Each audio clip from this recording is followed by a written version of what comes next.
Hi friends, welcome to దమ్మ కథ story channel. మరొక అద్భుతమైన వీడియోతో మీ ముందుకు వచ్చాను అనమాట. ఇక్కడ ఏంటంటే ఒక గుహలో శ్రీ లక్ష్మీదేవి ఉన్నారనమాట. అంటే శ్రీ విష్ణుమూర్తి భార్య లక్ష్మీ అమ్మవారు అనమాట. సో ఆవిడ గుహలో ఇప్పటికీ కూడా ఒక దీపం అనేది కొండ ఎక్కకుండా నిత్యం అలా వెలుగుతూనే ఉందన్నమాట. సో అలాంటి వీడియోని అయితే ఈరోజు మనం తీయబోతున్నాము. సో కొత్త వాళ్ళు ఎవరైనా చూస్తా అంటే సబ్స్క్రైబ్ చేయండి అన్న, లైక్ చేయండి, మరింత మందికి రీచ్ చేయాలా, ఓకేనా. శ్రీ ఆది శంకరాచార్యులు ఇక్కడ స్వయాన తన చేతులారా లక్ష్మీదేవి విగ్రహాన్ని ప్రతిష్ఠించి సో దీపం వెలిగించినప్పుడు ఆ దీపం కొండెక్కకుండా నిత్యం అనేది వెలుగుతుందన్నమాట. సో మనం వెళ్ళేసి ఒక గుహ అనమాట, మొత్తం అంతా కూడా ఒక కొండ ప్రాంతంలో ఒక గుహ ఉంది. సో దువ్వూరు మండలము ఆది శంకరాచార్యులు ప్రతిష్ఠించినారు ఇక్కడ. సో మనం అక్కడికి వెళ్ళేసి మనం మాట్లాడుకుందాం మిగతా విషయాలను, ఓకేనా.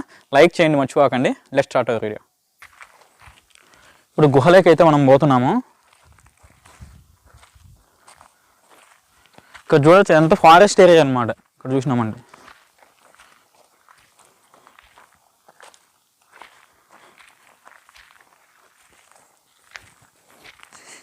అప్పట్లో ఏంటంటే ఈ ఆది శంకరాచార్యులు మనము చాలా పుస్తకాల్లో చదువుకున్నాం ఆయన గురించి.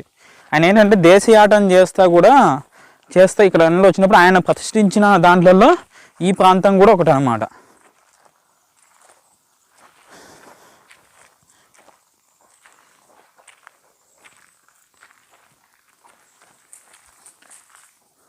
చూడండి, దగ్గరికి అయితే వచ్చినాం మనము.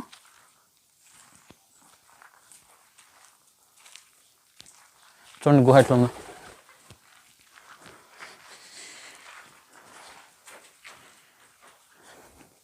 చూసినారా, కనబడుతుంది దీపము. ఇక్కడ చూడండి, కార్లు చూడండి ఇక్కడ ఎట్లా పెట్టినారు. ఇదేంటంటే ముక్కుంట అంటారు కదా చాలామంది, మాకు అది కావాలంటే మనసులో ఉన్న కోరికలు నెరవేరడానికి ఈ రాళ్ళని అనేది పెడతారనమాట. దీపము చూడండి అసలు కొండెక్కకుండా ఉందన్నమాట.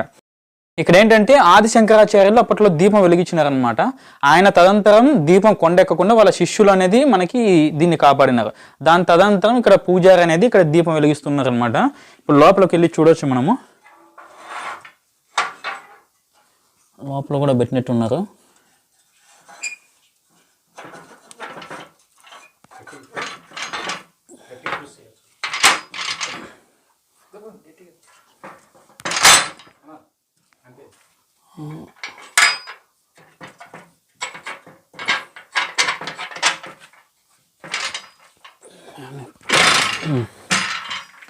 ఇక్కడ చూడొచ్చు శ్రీ లక్ష్మీదేవి అనమాట. ఇక్కడ చూడండి, ఈ దీపము ఆది శంకరాచార్యులు వెలిగించినారు. అప్పటి నుంచి దీపం కొండ ఎక్కకుండా అలాగే ఉందన్నమాట.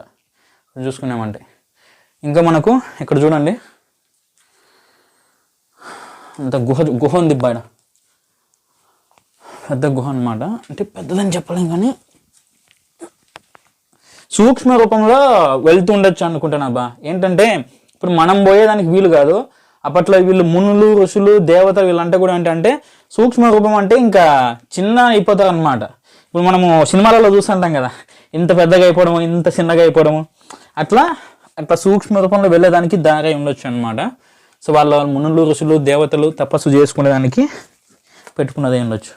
ఇంకొకటి కూడా చూడొచ్చు మనము. సో ఇది ఆది శంకరాచార్యులు ప్రతిష్ఠించినారు విగ్రహాన్ని, అమ్మవారిని. ఇక్కడ చూడండి గుహ ఉంది చూడండి, విగ్రహం వెనకాల.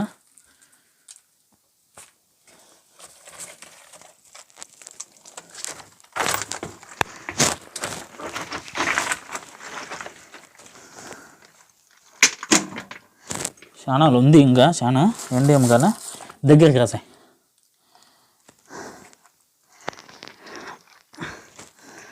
అదో చూడండి, పోయే ప్రయత్నం చేద్దాం మనం ఒకసారి.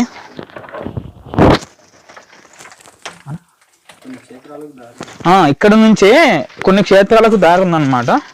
మెయిన్ క్షేత్రాలు ఉంటాయి కదా మనకి, పుణ్యక్షేత్రాలు. ఇక్కడ చూడండి ఫ్రెండ్స్, అడవికి దారి ఉంది, కనిపిస్తాను మీకు. చూడండి, అంటే ఇప్పుడు లైట్ వేసి మీకు చూపిస్తాను. మేము ఇక్కడ లైట్లు ఏమీ లేవు, లైట్ ఆఫ్ చేసాం ఒకసారి. చూడండి ఫ్రెండ్స్, ఇక్కడ చూడండి లైట్ ఆఫ్ చేసేట్టు ఉంటుంది అనమాట. లైట్ వేస్తే ఇట్లా, ఎందుకంటే విజన్ కరెక్ట్గా ఉండదు. ఇలాంటి గుహలలోకి వచ్చినప్పుడు లైట్ ఉండవు కాబట్టి లైట్ తీసుకొని వచ్చి మనం చూపించేది జరుగుతుంది. ఇట్లా లోపలికి ఉందన్నమాట. పోయడానికైతే వీలుగా లేదబ్బా పోయేదానికి. అది ఇక్కడ విశిష్టత ఏంటంటే దీపము మనం ఏదైనా కానీ ఇప్పుడు వినాయకమయ్యాన్ని అందుకు మనం ప్రతిష్ఠిస్తాం. మనకి చవితి రోజు దీపం కొండెక్కకుండా 3 రోజులు 10 రోజులు 11 రోజులు పెడతాం కదా.